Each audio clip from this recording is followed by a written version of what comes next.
a esta primera sesión del Festival Hey, que inaugura Casa Árabe y el Hey Festival aquí en esta hermosa Lóndiga.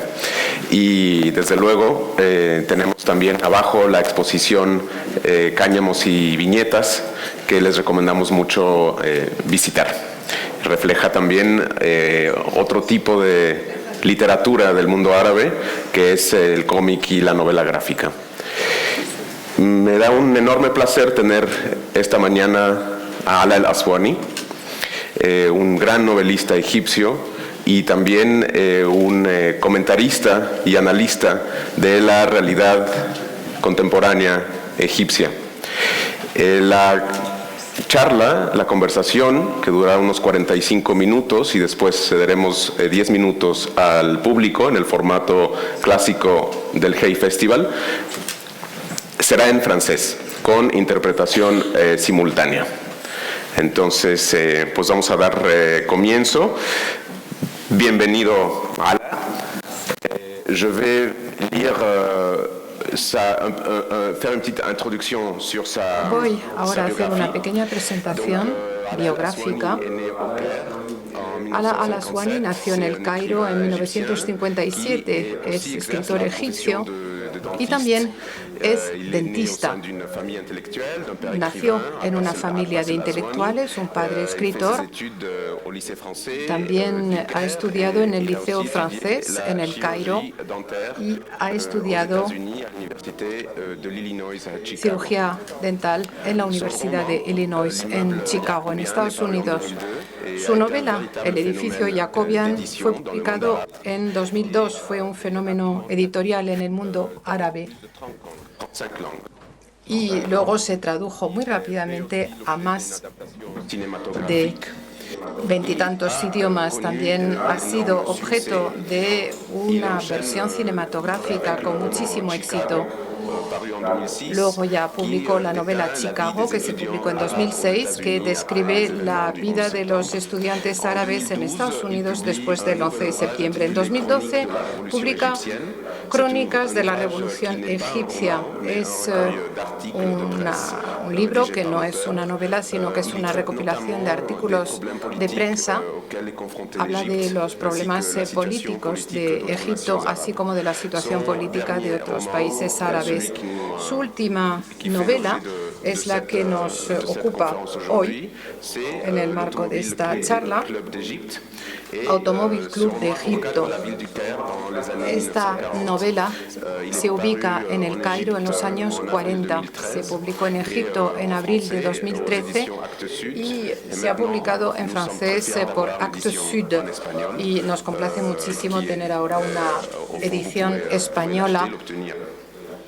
Pueden comprar, de hecho, el libro en el fondo de la sala. Como periodista y figura pública, a menudo ha escrito en la prensa llamada de oposición, como Al-Shuru y otros, y también tiene relación con los intelectuales de izquierdas, en particular con el señor Ibrahim.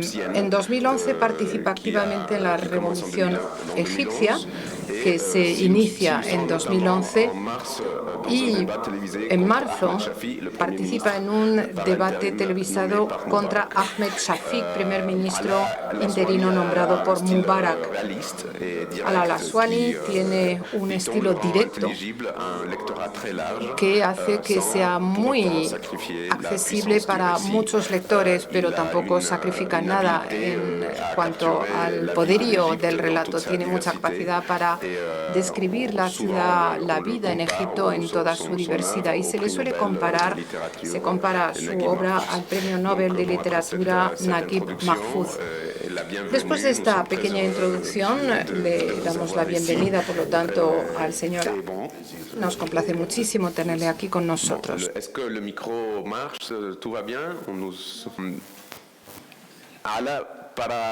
Pour ceux qui peut-être n'auront pas lu encore ce livre, mais qui ont peut-être la connaissance de votre œuvre, l'immeuble Jacobian ou peut-être d'autres Edificio Jacobian u otros artículos.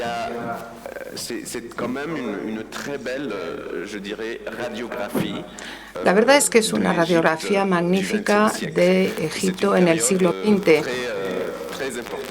Es un periodo muy importante para la construcción de la identidad egipcia. Es también una época, un periodo del que usted está muy cerca por su propia historia de su familia. Me gustaría que nos contara un poco cuál es la idea subyacente en esta novela, El Automóvil Club, cómo le ha surgido la idea y esta proximidad que tiene con la historia con la historia egipcia. Cuando hablamos de una novela no podemos hablar de idea, sino que yo creo que cuando hablamos de una novela no se trata de hablar de una idea subyacente en la novela, sino más bien de un sentimiento, de una emoción. Yo escribo una novela simplemente porque siento cosas, porque me enamoro de la novela, no porque fríamente voy a decidir presentar una idea determinada, sino que es más bien un sentimiento el que me lleva a escribir la novela. Yo siempre digo que escribir una novela es como una historia de amor. Cuando uno está enamorado, no se justifica con razones objetivas. Uno está enamorado y punto. Pues con una novela ocurre lo mismo. Yo me enamoré de aquella época, los años 40.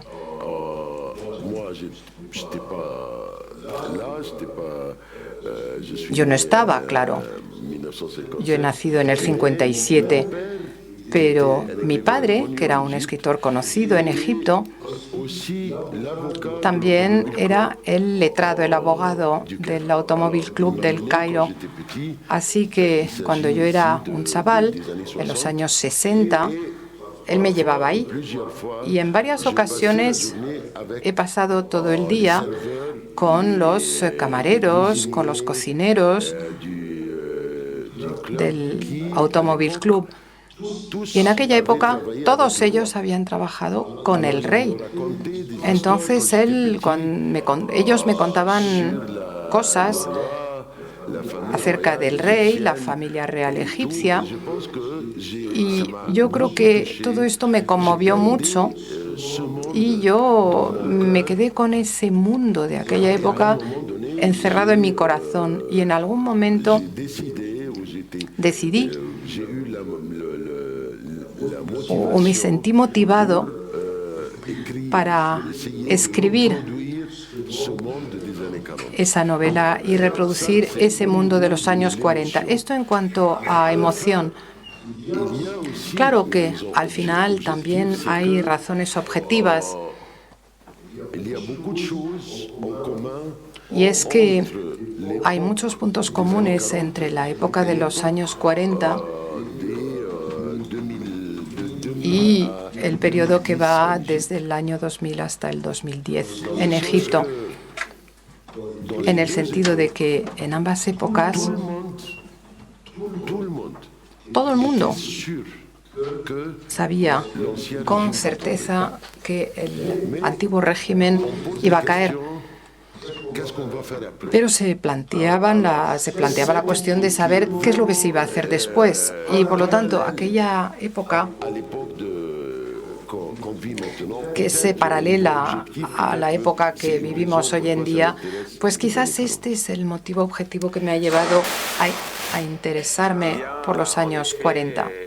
En efecto, en esa novela, para aquellos que conocen Egipto, pues hay muchos reflejos, muchas imágenes que se refieren al Egipto actual.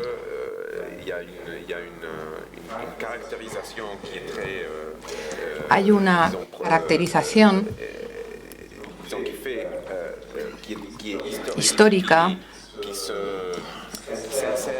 que se enmarca en ese periodo previo a la revolución de los oficiales, que es lo que abre una nueva era republicana en Egipto. Pero hay una serie de referencias a la jerarquía, al colonialismo, a ese cambio de régimen, a esa voluntad del pueblo egipcio de hacerse cargo de su propio futuro.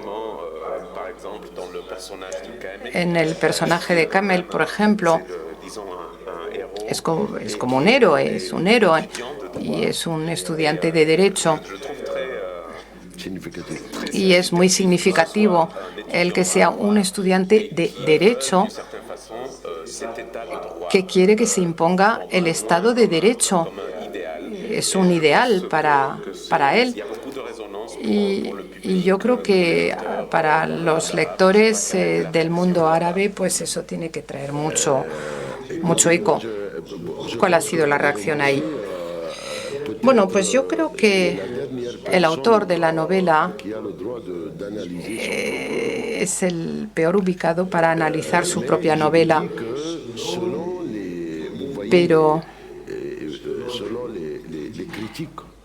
según las críticas, en Dinamarca, en Francia, porque desde el año pasado ya empezaron a publicarse varias versiones lingüísticas de la novela y todos los críticos dijeron lo mismo.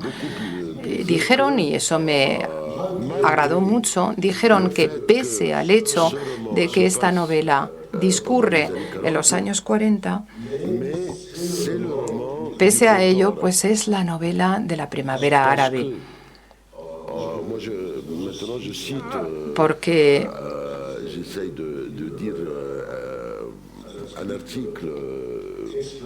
y voy a intentar citar un artículo excelente escrito por un crítico danés. Él dijo: esta es la novela de la primavera árabe, porque se plantean las mismas cuestiones en la novela que hoy en día, en el día a día. Las mismas preguntas como, por ejemplo, ¿fue buena idea la revolución? ¿Todos están preparados para pagar el precio de la libertad?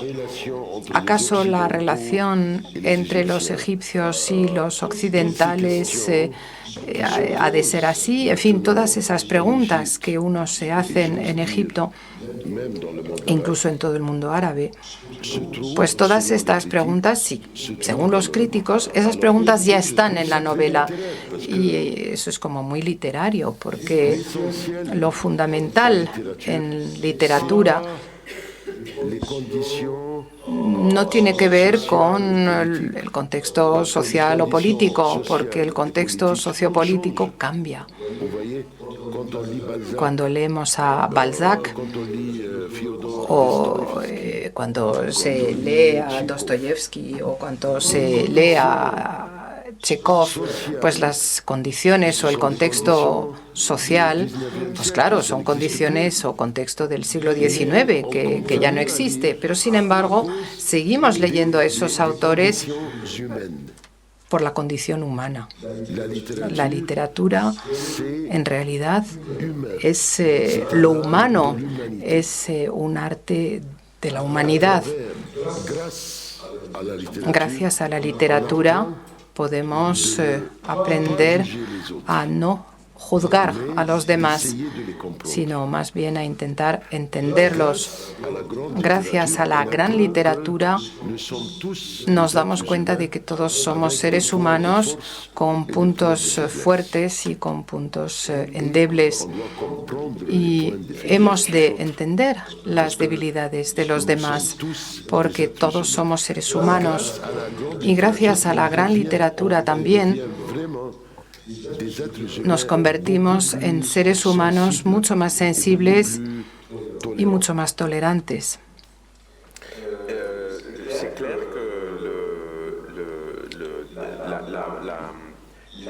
Está claro que la diversidad de los personajes en su novela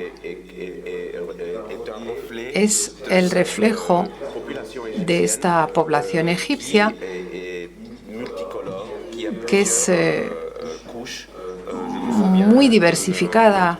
Yo recuerdo una entrevista que tuve con un intelectual en Egipto hace unos 10 años y él hablaba de esa imagen de Egipto como una cebolla. Cuando se quiere pelar la cebolla, pues van surgiendo nuevas capas. Claro, la capa más obvia del Egipto árabe, islámico, pero luego también están los coptos, los cristianos, luego el Egipto faraónico, africano. Y en esa novela comprobamos que ahí hay un verdadero reflejo y homenaje incluso al sur, a Nubia, al centro, Alejandría, en fin, encontramos todo esto. ¿Eso fue intencionado, el buscar toda esta diversidad, o es un tributo que se rinde a todo el pueblo de su país? Sí, estoy de acuerdo con el doctor Milad Hanan. Quizás no coincida tanto con la metáfora con la cebolla, porque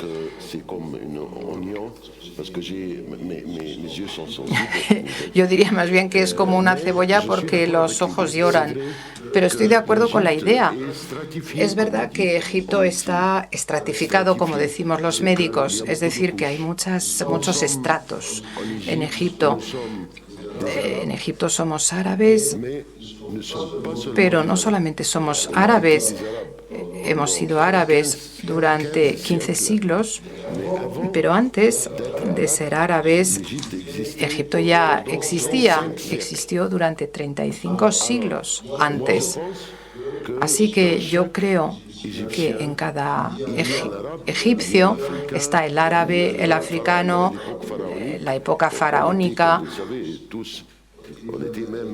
Éramos incluso un elemento del imperio griego, romano también.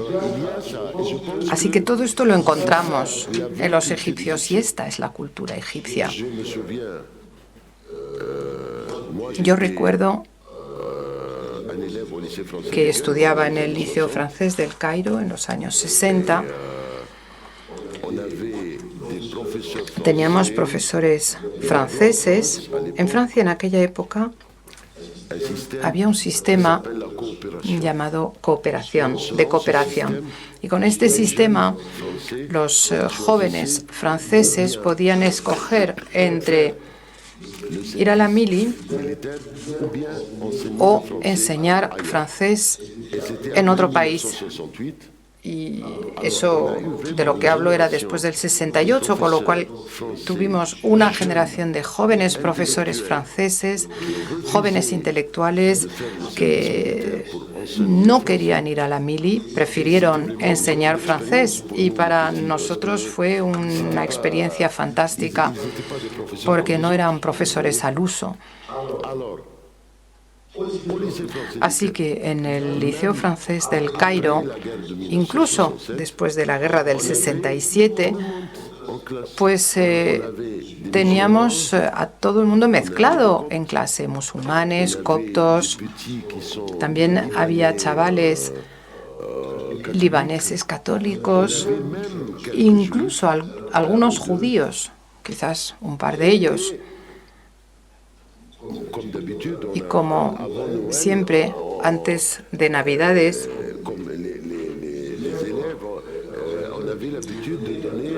los alumnos se regalaban algo al profesor. Bueno, pues con estos profesores franceses, por vez primera nos dimos cuenta de que algunos profesores no son creyentes. Y entonces, al hacerles el regalo, pues el profesor nos decía: a mí esto de la Navidad me trae al fresco, me parece que es folclore, no soy creyente. Así que los chavalines, pues aprendíamos algo, es decir, que había gente no creyente. Y a partir de ahí, pues antes de la Navidad, le preguntábamos al profesor, ¿es usted creyente? Si nos decía, sí, soy creyente, pues entonces le regalábamos algo por Navidad, como siempre. Pero si nos decía, no, yo no soy creyente, entonces celebrábamos su cumpleaños a cambio. Y yo creo que para un alumno, un chaval de 7, 8 años, es muy importante darse cuenta de que hay gente distinta, diferente, de que hay que amar a los demás, hay que respetarlos independientemente de sus diferencias. Y yo creo que no solamente había ese ambiente en el Liceo Francés del Cairo, sino que en todo Egipto. Ese es Egipto, el Egipto de verdad. Yo soy medio egipcio, mi abuela es de Alejandría, al igual que tu madre o su madre. Y recuerdo precisamente que hablaba de esa diversidad que se daba ahí en Alejandría y en el Cairo también, por supuesto. Pero para ella estaba clarísimo que en aquella época se daba una ocupación por parte del Reino Unido, pero también para el resto de Oriente Próximo, pues hubo ocupación por parte de Francia. Y vemos hoy en día lo que pasa en Irak y en Siria, y sin lugar a duda esto se corresponde también con un pasado colonial que sin lugar a dudas perjudicó la región y dificultó su paso a una era más moderna. También se habla hoy en día mucho de neocolonialismo, que se manifiesta de diversas maneras en la región. Está claro que Egipto siempre se ha visto deseado por las potencias occidentales. ¿Usted cree que estos paralelismos entre la época de la novela y la actualidad, este paralelismo a nivel de colonialismo también se da? Sí, sin lugar a dudas. Nuestra lucha es para liberar al pueblo egipcio, que ha sido ocupado por los ingleses, después fue ocupado por los dictadores. No hay una gran diferencia entre ser ocupado por otra potencia o por los dictadores. Incluso el hecho de quedar ocupado por fuerzas extranjeras es menos complicado que ser ocupado por una dictadura egipcia, porque es algo más convencional, de alguna forma. El que sea una ocupación por parte de una potencia extranjera, Gran Bretaña en este caso, pues todo el mundo lo puede entender, que es una ocupación, que no tenemos independencia. Pero, sin embargo, si es una ocupación por parte de un dictador egipcio, lo cual fue así desde el año 52 ya en Egipto, pues eso es más complicado porque es otro egipcio, el dictador, el ocupante. Entonces hay gente que se da cuenta que sí hay una ocupación, pero hay mucha gente que no lo ve, que no entiende que se está produciendo una ocupación. Y entonces a mí me parece que la lucha continúa para que el pueblo pueda llegar a ser independiente, porque después de la independencia, con respecto a la ocupación británica, pues no fuimos independientes en Egipto, porque tuvimos una ocupación con otra forma, pero una ocupación al fin y al cabo. La ocupación británica, bueno, pues claro que hay una diferencia entre el colonialismo francés y el colonialismo británico. Yo sé de historia. Los británicos, cuando colonizan, son ladrones, sin más. Ladrones de guante blanco, pero ladrones. Así que ocupan un país para robar de forma elegante, fina, muy británica, pero no dejan de robar. Nicely done, dice Karim. El colonialismo francés es más complicado porque los franceses se consideran como los hijos de la Ilustración, pero también quieren robar. Entonces, ahí hay las dos cosas. Es decir, que cuando practican el colonialismo está esta motivación, robar a Argelia, a Túnez, pero son hijos de la Ilustración, entonces no se pueden limitar a robar como los británicos, sino que intentan trasladar estas luces, esta Ilustración, al tiempo que se roba. Y es muy complicado, porque ahora vemos la situación de las ex-colonias francesas que sufren muchísimo más que las ex-colonias inglesas como Egipto. Por los ingleses les da todo igual, roban y nada más. En cambio, los franceses intentan dar su cultura, aportar su cultura francesa. Así que las ex-colonias francesas culturalmente tienen un vínculo muy fuerte con Francia. Nosotros no tenemos ningún vínculo cultural con el Reino Unido. Y al final, ¿se ha terminado? Pues no, no se ha terminado. Sigue habiendo una ocupación, pero con una dictadura árabe muy vinculada al colonialismo, un colonialismo sin ocupación militar,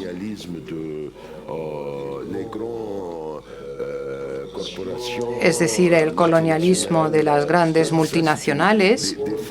Eso no deja de ser colonialismo, una forma moderna de colonialismo. Pero nuestra lucha es brindarle al pueblo el derecho a decidir. Cualquier pueblo ha de poder decidir. No hay que imponerle nada al pueblo. Ya se trate del pueblo árabe, egipcio, incluso los pueblos occidentales. Y a mí me parece muy humano, muy importante y está muy relacionado con la literatura, a mi juicio. Este debate, precisamente a propósito de lo que quiere el pueblo, sobre todo en un país en el que ha habido dictadura, donde se ha querido controlar, por ejemplo, a través de la educación. Todo esto da lugar a un distanciamiento, una distancia muy grande entre el pueblo y la élite. Hay un abismo desde el punto de vista de la educación. Hablábamos ayer de conciencia del pueblo egipcio.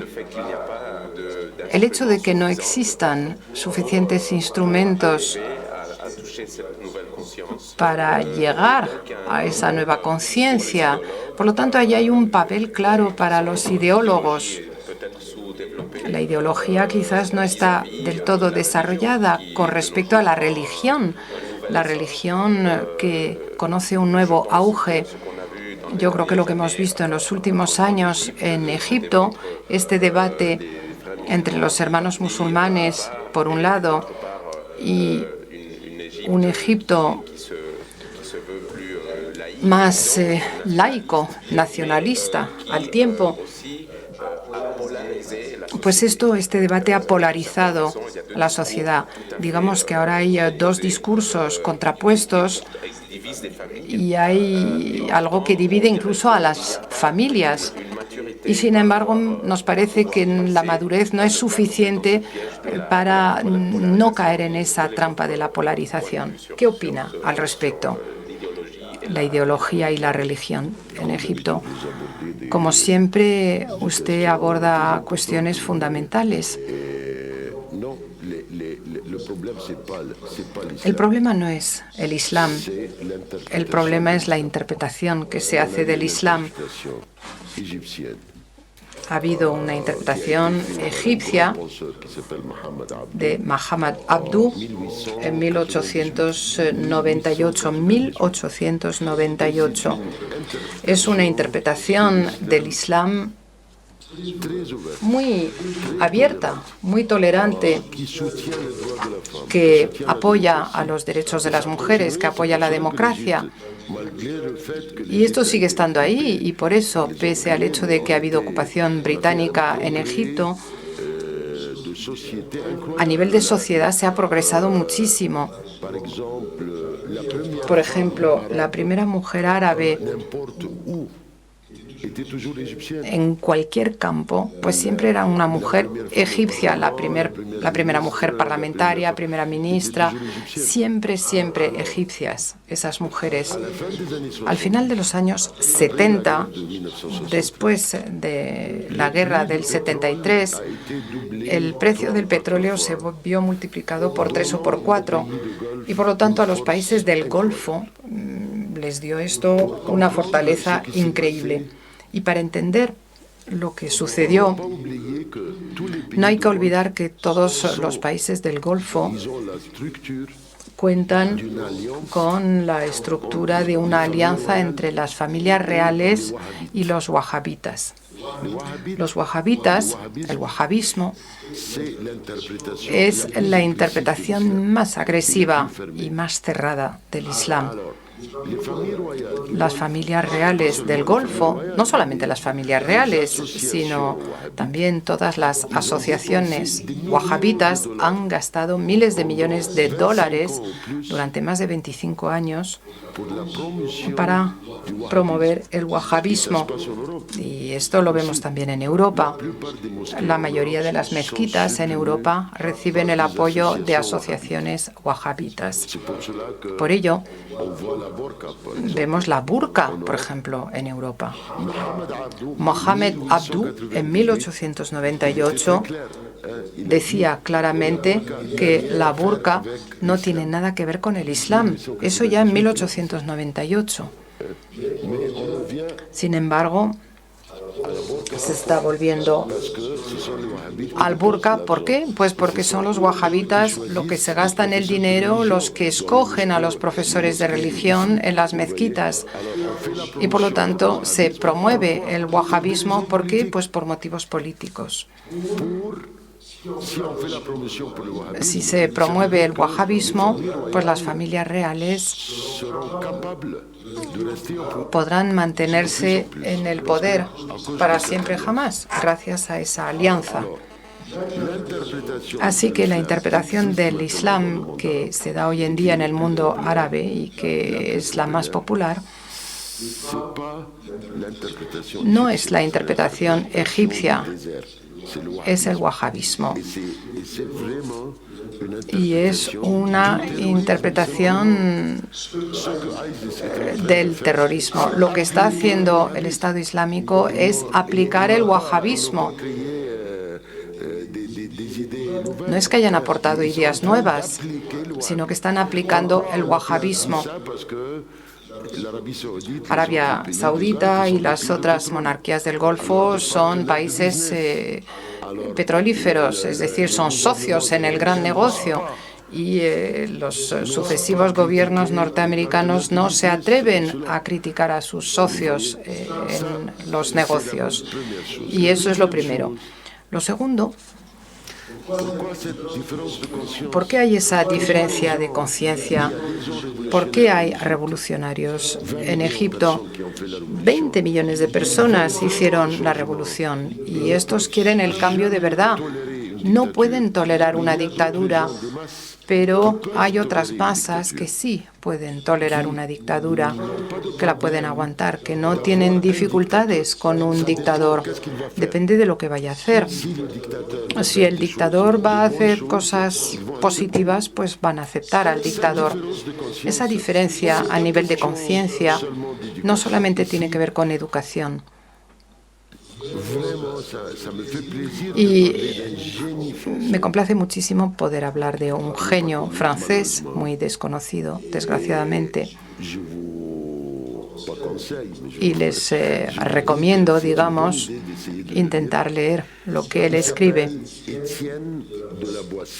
Étienne de la Boétie.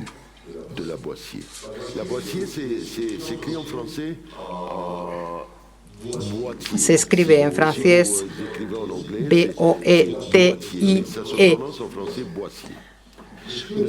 Este señor, Étienne de la Boissier,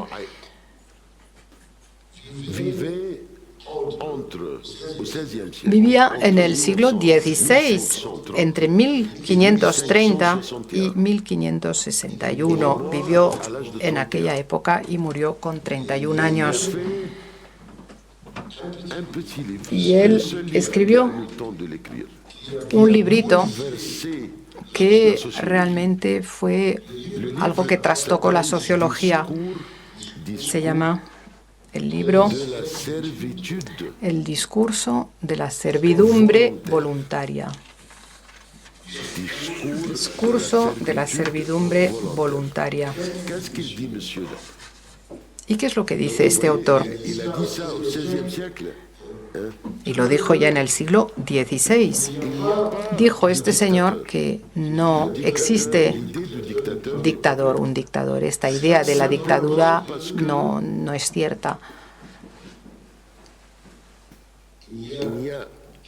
Lo que pasa es que en un momento dado, o digamos que ninguna persona puede dominar a un pueblo entero. Es imposible que una sola persona, pueda dominar completamente un pueblo. La Boissier dice que no existen los dictadores, sino que en un momento dado existen pueblos o un pueblo que escoge dejar de lado su libertad. Es decir, un pueblo que acepta la dominación de un dictador. Y entonces a los dictadores se les crea. No es que un dictador domine, sino que los demás sacrifican su libertad y dejan que se imponga un dictador. Y él, de la Boissier, dice que es como una enfermedad que afecta a determinadas sociedades en un momento dado. No se sabe por qué. Por ejemplo, 2 generaciones se contagian y quedan sometidas por un dictador. No les plantea problemas el que haya un dictador, pero sin embargo, cuando se llega ya a la 3ª generación, pues va a ser una generación de jóvenes que va a recobrar esa necesidad de libertad. Y es increíble porque es exactamente eso lo que pasó en Egipto. Y esa generación de jóvenes, esa 3ª generación, es la que se va a rebelar contra el dictador para recobrar su libertad. Y la Boissier lo dijo, el problema de esa generación no va a ser solamente hacer frente a la dictadura, sino que se va a enfrentar también a los padres, a la generación de los padres y los abuelos que han aceptado la dictadura, porque esas generaciones que se han adaptado a la dictadura ya no necesitan la libertad, porque no entienden lo que significa la libertad. Han vivido su vida sin libertad y no pueden entender que la libertad es fundamental. Pero al final él dice, esta generación de los jóvenes es la que va a poner fin a la dictadura. Es un pensador fundamental que hay que leer.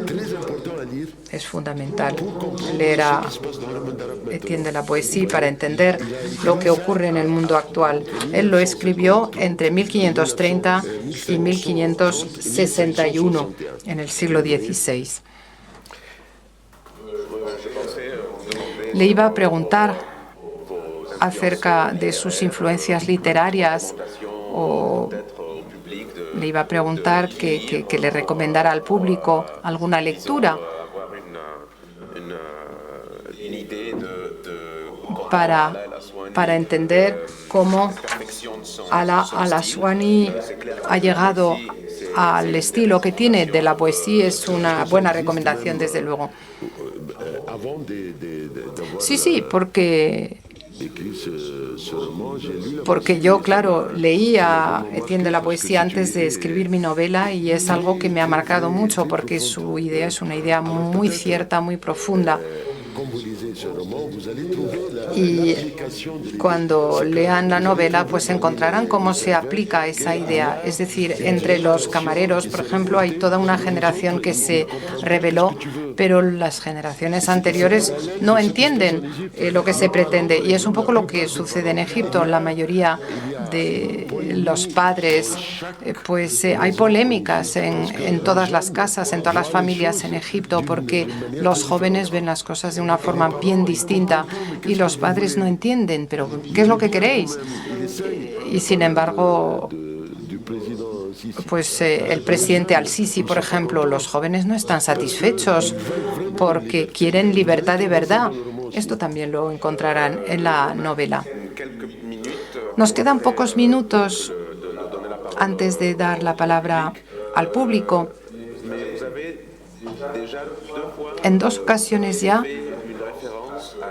ha dicho o ha hablado o ha dicho que la ocupación des idées ou des réalités externes à l'être humain, dans ce cas à l'Égyptien ou l'Égyptienne. A los egipcios, en este caso, sino que son como enemigos interiores a los que hay que hacer frente. O sea que existe ese debate o esa crisis identitaria que existe en el seno de las familias o incluso de un individuo. Hay un tema que tendemos a obviar. Usted ha estudiado medicina. Es el tema de la salud mental. Yo conozco a muchas personas, no solamente en Egipto, sino en toda la región, personas que ante todos esos cambios, todas las dudas que surgen, queremos participar en el cambio o no, no. Pensamos que el destino está trazado y por lo tanto no hay que buscar otra vía. Todo esto tiene efectos muy profundos en la salud mental de los egipcios. ¿Qué le parece? Lo que voy a decir es una opinión que a lo mejor no es muy popular porque es un poco extraña. La expresión salud mental es una expresión muy misteriosa para mí. Porque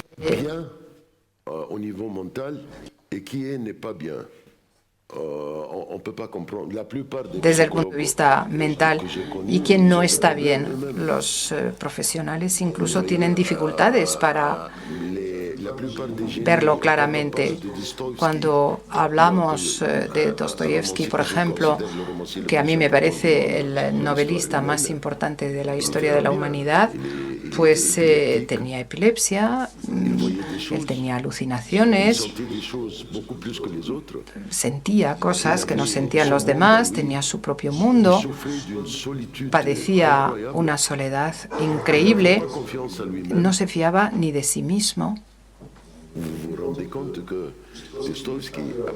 Dostoyevsky, después de haber escrito Los hermanos Karamazov, por ejemplo, pues ni siquiera estaba seguro de haber escrito una buena novela.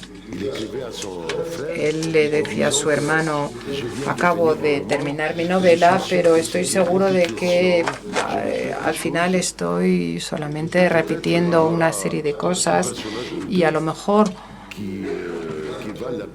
hay un par de personajes que merecen la pena en la novela, pero nada más. Entonces, ¿él era un enfermo? Pues sí. Y si aplicamos esa regla de la salud mental, pues él desde luego era un enfermo mental, pero qué suerte para nosotros que fuese un enfermo mental. Porque gracias a esa enfermedad mental suya, pues tenemos ahora todas sus obras maestras. Entonces, ¿quién está bien de la cabeza y quién no? Pues con todo el respeto debido a la psicología, no me parece una ciencia, incluso varios psicólogos lo dicen. Yo soy dentista, entonces pues está todo muy claro.